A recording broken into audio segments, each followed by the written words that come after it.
A poor miller had 3 sons. When he died, all that he left behind was a mill, a donkey, and a cat. "Well, since I'm the oldest," said his first son. "I'll take the mill." The second son quickly added, "And I'm next. I'll take the donkey." They looked at their younger brother, Marquis. "How lucky you are! You shall have the cat," the brothers said, and laughed out aloud. The poor fellow shook his head as his brothers left. It was not fair at all. "My brothers can make a fine living with a mill and a donkey, but what about me? I'm stuck with Puss," said Marquis, wringing his hands in despair. Puss had been listening. He stretched and yawned loudly. Now, you won't have to worry when I'm around. All I need is a bag and a handsome pair of boots, and I'll be able to take care of us both." "Sure you will," thought Marquis. But to be fair, he had seen Puss use many tricks to catch mice and rats. If nothing else, they wouldn't go hungry. "Our father left us some property in his will. I can't help thinking that it's been divided unfairly. Do you remember what I got?" "My father has left me this cat. What am I supposed to do with it?" "You don't have to do anything with me." "A talking cat? Did I really hear you speak, or am I dreaming?" "My dear master, please don't think that I'm useless. Just wait and see what I do, and you'll be happy that I belong to you." "How can I be happy when I've only got a cat and nothing else?" "You will understand soon, but first, can you get me a pair of boots and a sack?" "Did you forget that I don't have any money? See if you can find a sack here. We'll get the cobbler to make you a pair of boots." "Thank you. That's exactly what I need. Now that we have the sack, let's go and get a pair of boots from the cobbler." "Found a sack? You're a smart fellow. Come, we'll go and see the cobbler. I'll pay him for the boots later." "Yes, this is the cobbler's workshop. I can get my boots here." "This is the last pair of boots I have. Let it bring you luck." "Thank you. These boots suit me perfectly."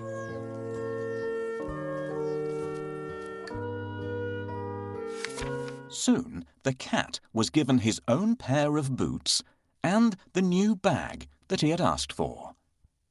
The boots fitted him perfectly, and he looked very smart. Puss packed a juicy cabbage and some bran in the bag, and slung it around his neck. He polished his whiskers and set out. Puss headed straight to a spot where there were plenty of rabbits. He had a great plan in mind. Puss opened the bag wide and hid behind a tree. Soon a rabbit came hopping by. He saw the cabbage and leapt straight into the bag. Whoosh! As quick as the wind, Puss grabbed the bag and tied it closed with a piece of string. With the rabbit in his bag, Puss walked straight over to the king's palace. He bowed low and presented him with the rabbit. "Your Majesty," said Puss in Boots in a royal voice, "this humble gift comes from my master, Lord Marquis of Carabas." This was a fancy name that Puss had chosen for his master. "What a thoughtful gift," said the king, who loved roasted rabbit. The next time, Puss managed to catch a brace of partridges and took them once again to the king. "This is wonderful. Tell your master I'm very pleased," said the king, who loved partridge stew even more. This went on for 2 months. Puss was becoming an expert at catching game, and the king was getting plumper. First, I need a bait for the rabbit. What do you think rabbits love to eat? This is exactly what we need. No rabbit can resist the smell of a fresh cabbage. Get ready. When the rabbit comes closer, catch it. Hush! Don't scare him. Let him come a little closer.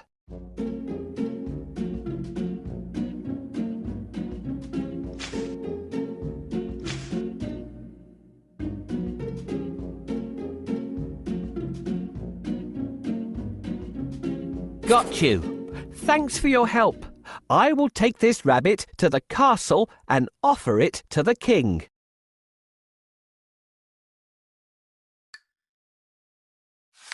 Puss knew a lot of things. He was such a clever cat. For instance, he knew just when and where the king would be out riding in his carriage with his daughter. I think that the Marquis and I should go out for a walk today, thought Puss one sunny Saturday. Puss took Marquis down to the riverside and spoke to his master. Today could be your lucky day. If things go to plan, you'll make a fortune, said Puss. Clip, clop, cling, clang. Puss heard the sound of a carriage approaching. They both looked into the distance. It was the king's carriage. What should I do? Marquis asked, ready to obey. He had grown happier with the food Puss brought in every day. Go and bathe in the river. I'll take care of everything else, said Puss. Is that all? Cried Marquis. He pulled off his clothes and jumped into the river at once. Splash! Quickly, Puss hid his master's clothes behind a rock. Help! My master is drowning! Somebody save him! Puss wailed. He was trembling from head to foot. The king recognized Puss at once. He remembered all the lovely meals he had enjoyed thanks to the cat. The king jumped out of his carriage. Go and save him, quickly, the king said to his servants. Puss said to the king, Your Majesty, some nasty thieves have stolen my master's clothes. Is that so? Don't worry. I'll find a suit for him, said the king. He ordered one of his servants to fetch some fine clothes. Soon Marquis was pulled out of the water, and the king's servant handed over a handsome suit for him to wear. As soon as Marquis put on those clothes, he looked just like a prince. He stood tall and handsome, and smiled shyly at the princess. Surprise, surprise, the princess fell head over heels in love with Marquis. Master, I have a great idea. All you need to do is go and bathe in the river. I will take care of the rest. Well, all right. That's easy. While he's bathing, I need to hide his clothes. Can you think of a good place to hide them?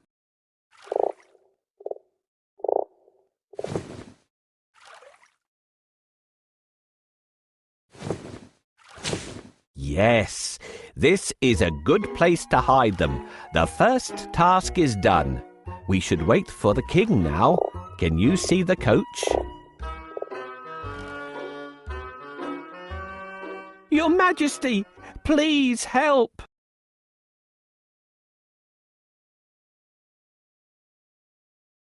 Hurry up!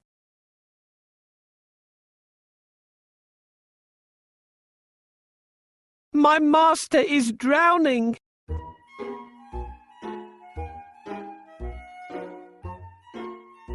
Your Majesty, please help!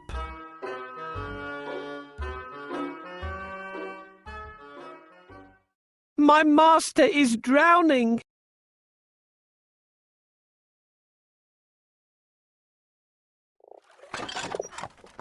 Coachman, stop here! Somebody is calling for help! Help! Someone, help me! Your Majesty, I'm Puss in Boots. Do you remember me? My master decided to bathe. He went into a deep place, but unfortunately, he can't swim out of it. Ah, I remember you. It's you who brought me the presents, right? Wait, we'll save your master. Oh, thank you. Please save the Marquis of Carabas. I must pull him out quickly, but I need a stick. Where will I find one? This is exactly what I want. Thank you for your help.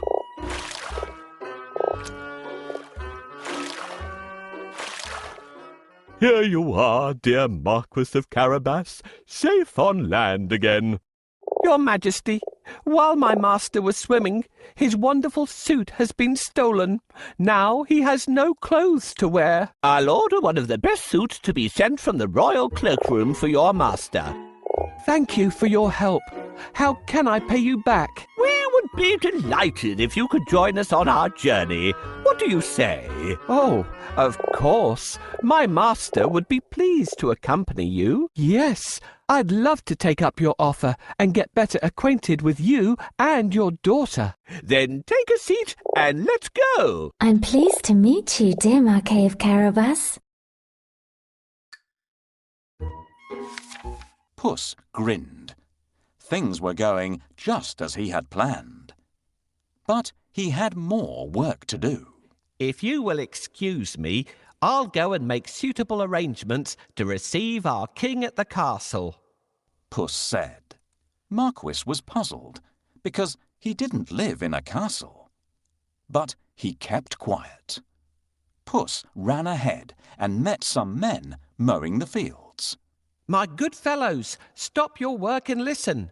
The king is coming this way, and you are all in grave trouble. The only way to save yourselves is to say that these fields belong to the Lord Marquis of Carabas. Puss announced. The mowers looked at Puss in surprise. They were scared. This Lord Marquis must be very powerful, they thought. They agreed to do exactly what the cat said, to save themselves.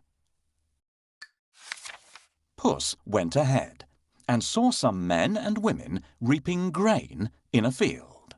My good fellows, you can reap later, but listen to me now. The king is coming this way, and he'll make mincemeat of you unless you say that these fields belong to the Lord Marquis of Carabas. Puss announced. The reapers were very puzzled, but they definitely did not want to become mincemeat. They promised to tell the king that the fields belonged to nobody but Lord Marquis of Carabas. Puss went ahead and warned everybody to tell the king that the land belonged to Lord Marquis. The people thought that it wouldn't be right to mess with Lord Marquis. They decided to do exactly what the cat asked. But Puss had still more work to do. Huff, puff. He ran all the way until he reached a huge castle. Can you guess whose castle it was? Yes. The castle and all the lands belonged to a fierce and powerful ogre. But Puss was not scared of the ogre. He knocked at the castle door. Blim, blam. 2 guards opened the door. I'd like to pay my respects to your mighty master, said Puss. The guards knew that the ogre loved anybody who admired him. So they let Puss in at once. Puss bowed low to the ogre. I have heard much about your great powers. Is it really true that you can transform yourself into any animal you wish? Asked Puss. Even a lion? Watch me, said the ogre. Right before Puss's eyes, he transformed himself into a mighty lion. He roared so fiercely that Puss sprang up the curtains in fright. The ogre laughed loudly. That's amazing, said Puss. but I bet you can't turn yourself into a small creature. That's the most difficult thing in the world. I can, said the ogre. No, it would be impossible for a mighty ogre to turn into something like, for instance, a mouse? said Puss. Oh, really? asked the ogre, snapping his fingers. Boom! The ogre became a tiny mouse and scurried across the room. Quick as lightning, Puss pounced on the mouse and ate it in one gulp. Puss licked his lips. He clapped his hands 3 times and summoned all the people living in the castle. The ogre is no more, Puss announced. Will you accept Lord Marquis of Carabas as your master? He is kind and just, good and generous. The guards, maids, cooks, servants, and everyone else in the castle looked at Puss in surprise. But they nodded at once. They had never really liked the ogre anyway. Puss ordered everyone to prepare a feast for Lord Marquis and his very special guest, the King himself. The coach with the king, the princess, and my master will be here soon. I have to wake up the ogre right away.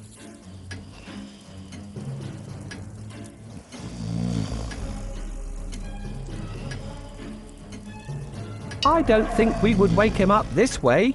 It looks like this noise isn't enough to wake him up. The ogre still sleeps soundly and has... What? Who woke me up? What are you doing here, cat? How dare you disturb me? I have heard that you are a master of magic and can turn into any animal. Is that true? That's true indeed. I can prove it if you have any doubt. I would like to see. Can you do it? Turn into a lion, please. No problem. Whoa! How scary! Enough! I believe you! I really believe you now! Well, did I prove how great I am? Indeed. But if I ask you to turn into a tiny mouse, I bet you'll not be able to do it. That's so easy. Watch me. Help me catch this mouse before it turns into an ogre again.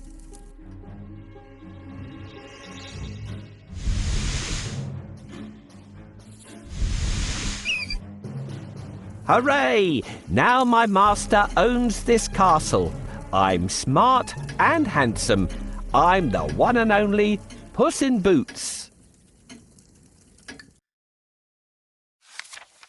Meanwhile, the king travelled through the countryside, speaking to the people.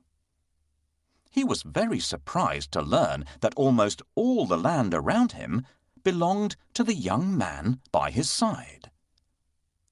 When the king's coach finally reached the castle, Puss ran out to welcome them. Welcome to our humble abode, Puss said to the king. The king gulped. The castle was bigger and even more stunning than his own. Puss led them straight to the huge dining hall.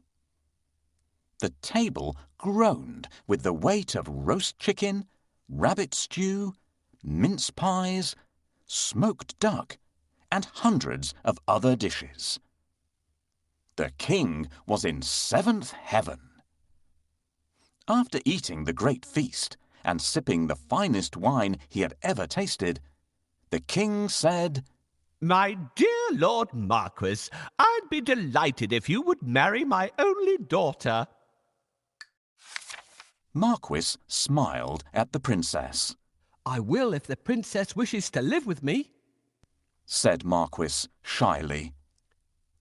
The princess was so happy that she wanted to dance all around the castle.